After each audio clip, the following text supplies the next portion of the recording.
Hello ladies and gentlemen, and all in between, I'm Phoenix Blade, and welcome back to Monster Loves You. In the last episode, we made some choices and things happened. Consequences were apparent sometimes and sometimes not. And we became more brave and clever and ferocious and honest and kind. And we got older, and we have 3 more days until we reach the next stage of life. So, what should we do? Should we explore the whale mist? Or should we politic with monsters? Let's politic, because being an adult means you're yelling at your neighbors. It's the scream along, sing along, everyone screaming, loudest monster wins. I can either run away or scream, sing, and scream sing. I'm not good at scream singing, but whatever, let's do this. You're totally going to break some windows and eardrums. But why are all these monsterlings here? Your singing has been known to hurt their little ears. Sing quietly using mostly stomach noises, belt it out, you gotta win, or pre-smash the village windows, then sing! I'm just gonna belt it out. Just let it all hang out. You sing about loss and secret love, and a plate with no pancakes on it. Oh man, that sucks. Your song is sad and strong, but the other monsters sense that you're holding back. The monsterlings, on the other hand, are terrified.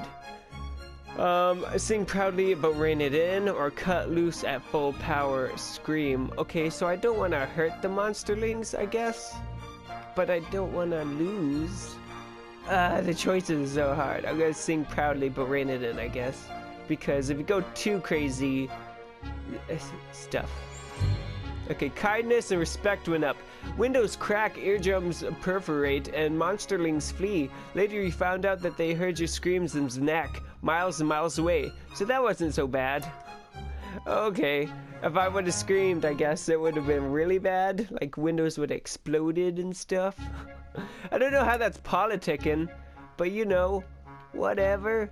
I see some book thingy here. I'm curious about what it is, so let's look at it. The spine doctor is treating 2 injured monsters in Portland Square. She breaks off her own quills and uses them like sewing needles. The little iron pot boils over a small fire, but it's just water. The doctor seems to have run out of something. Who's the spine doctor? Why is that a question now? Like, that should have been something at the very beginning. Let's look at this. She's Marinus's cousin's twin and has many pointy bits all over her body. She is an ancient monster, older even than an elder, and has healed the sick for many years. Ooh, fascinating. Okay, who's hurt? Continue to watch, or offer to get involved? Okay, yeah. Okay, my kindness went up. You join the spine doctor, who accepts your help approvingly. How will you aid her? Hold the cuts closed while the doctor preps the medicine, offer to fetch medicine for the spine doctor, or see if either patient has anything worth stealing.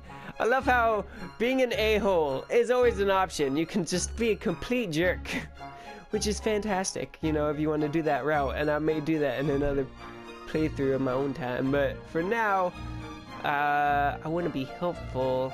Hold the cuts closed, or offer to fetch medicine. I mean, I guess this one? Okay, my kindness and respect went up. It's sticky work. Get it, 'cause blood. But you pinch shut the wounds and staunch the bleeding long enough for the doctor to ready a healing salve. Fun fact, I actually just finished renewing my CPR and first aid card. So I've got a bunch of medical training I just did. Well, not really medical training, but whatever. Let's deal with the snake. We have a history of snakes. The snake moon is rising in the sky, and it's time to gather snakes for the ritual. Snake moon. Sometimes the full moon has shadows on it, and that's GOT to mean something. Oh, got. Okay, I thought that was like an anagram or something. Okay, that's got to mean something. Monsters celebrate these shadows with snake soup. Okay. Oh, so it's just a random occurrence and we just celebrate it? Seems legit. The snake moon is rising in the sky, and it's time to gather snakes for the ritual. Other monsters will bring plenty of snakes. Stay home and let them do all the work, or set out to gather snakes. I'll show everybody. I'm the snake hunting master. Poor little snakes. You wander the fields near the whale mist. It's easy to catch snakes, but every time you reach for another one, some of them squirm out of your grasp. Most of your snakes are getting away. Not anymore, they're not. Kill the snakes as you catch them, or keep catching them alive. Oh. I could see a downside to both of these. I'm gonna kill them, just cause, I mean, if I keep doing what I'm doing, I'm not gonna make any progress, right? So yeah. I guess my cleverness went up. Couldn't see it though. You come to the ritual with 10 snakes draped over your shoulders. Greet the other monsters with your dead snakes. Got honesty and respect.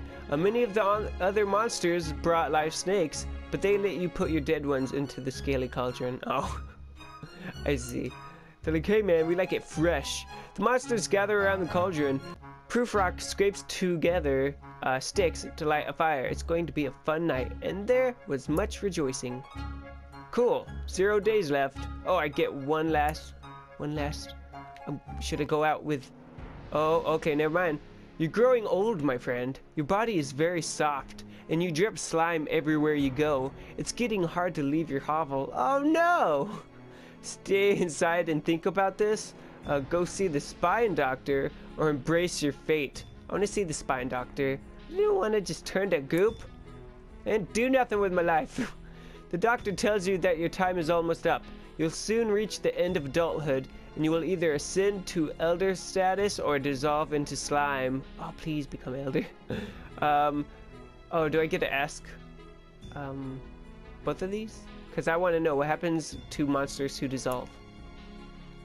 Their bodies melt into the spawning vat, where their bodies or their memories will nourish the minds of new generations of morsels. Oh, okay, that's interesting. What happens to monsters who ascend? Those who manage to ascend become elders and live on to steer the fate of monster kind. Okay, can the doctor do something to stop the process, or return to your hovel and prepare? I'm going to ask the doctor if they can stop this. The spine doctor says there's a treatment that might prevent your dissolution. Learn more about the treatment. The doctor says the treatment involves an extract taken from the tentacle ferns that grow in the well mist. That's easy. Go get a fern, or forget it. You'll face this head on. I mean, I don't know. Like, you would think, right? Like, just go get the fern, but why go the easy way? If I'm meant to turn into an elder, then I will. Yeah, I'll face it head on.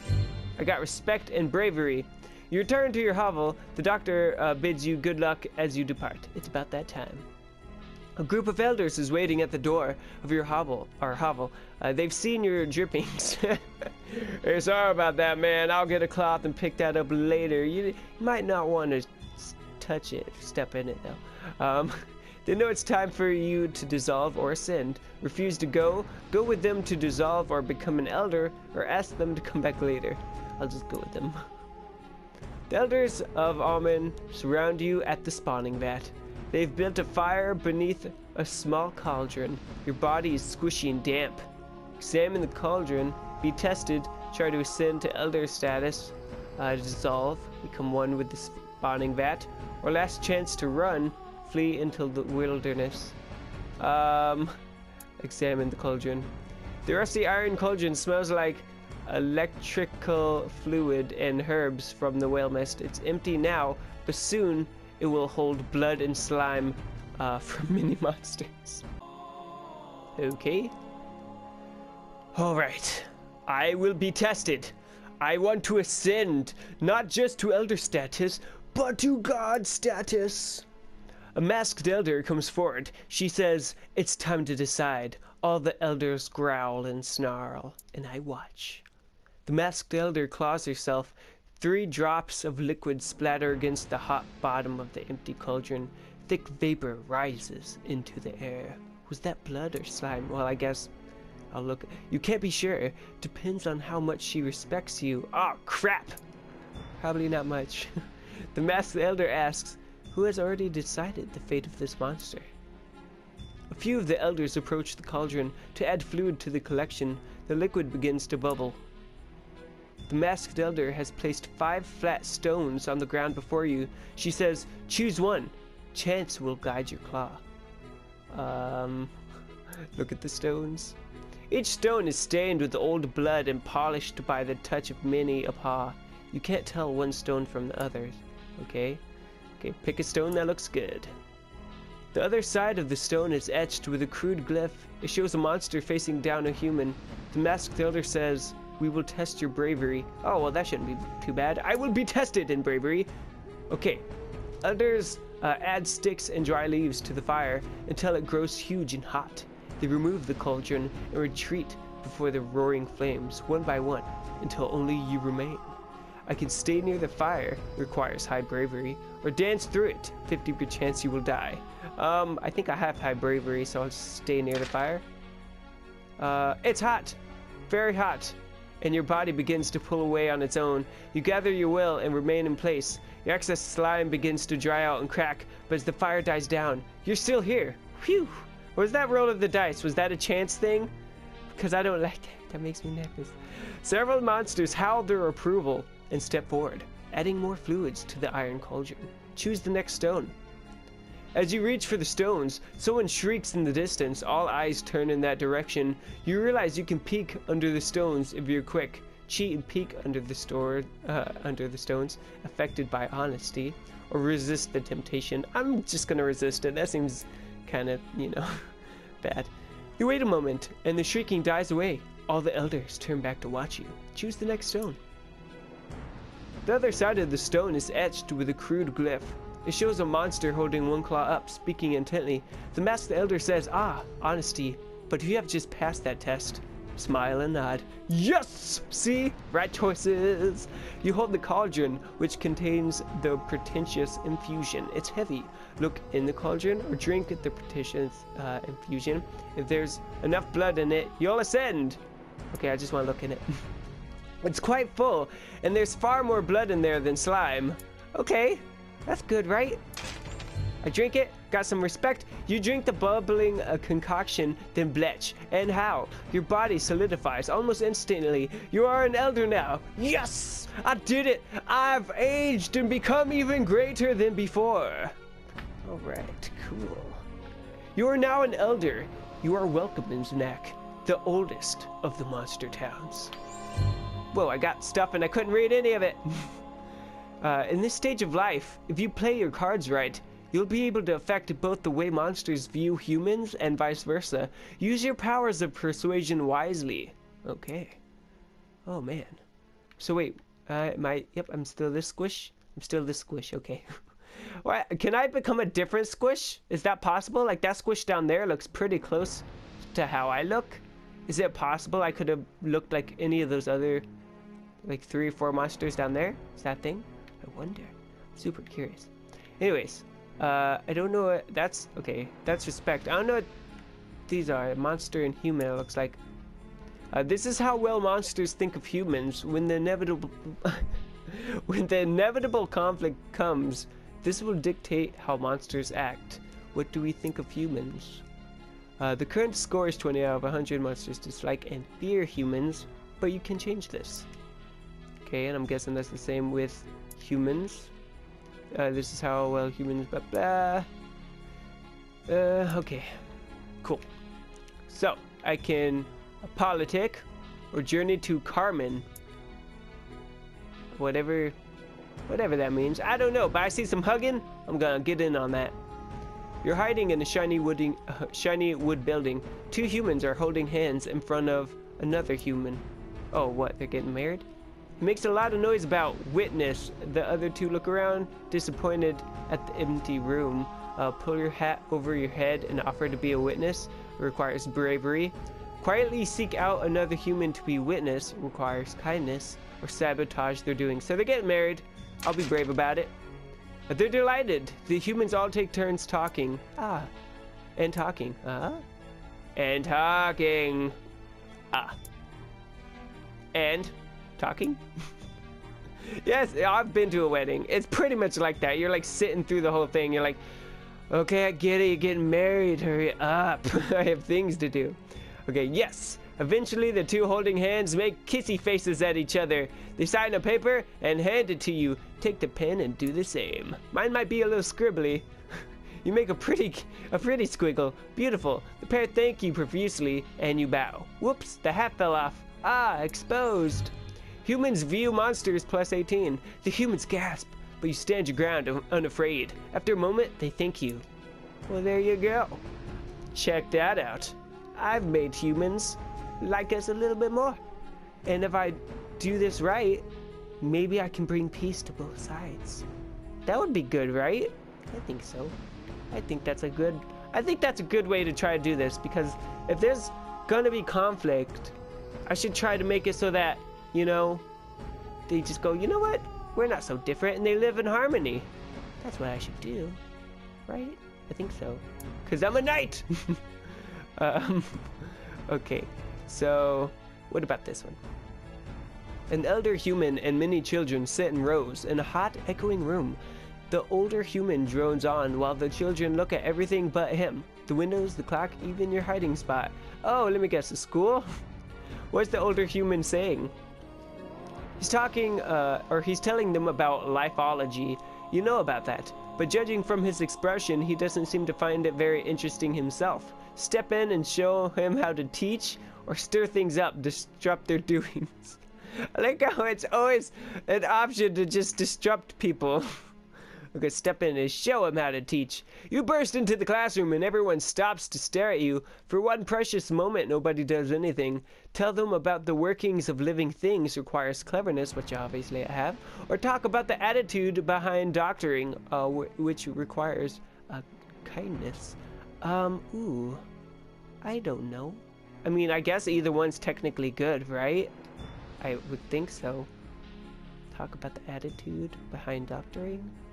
Tell them about workings of living things. Let's do this one. I think I got a bad choice.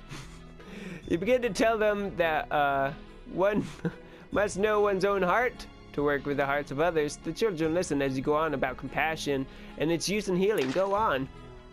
You explain how kindness is the only real virtue, the origin of all others, and by the time the class is over, you're hopeful that some of the children will go on to become doctors. Score.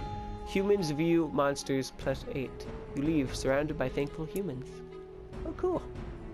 Very nice. Let's politic some.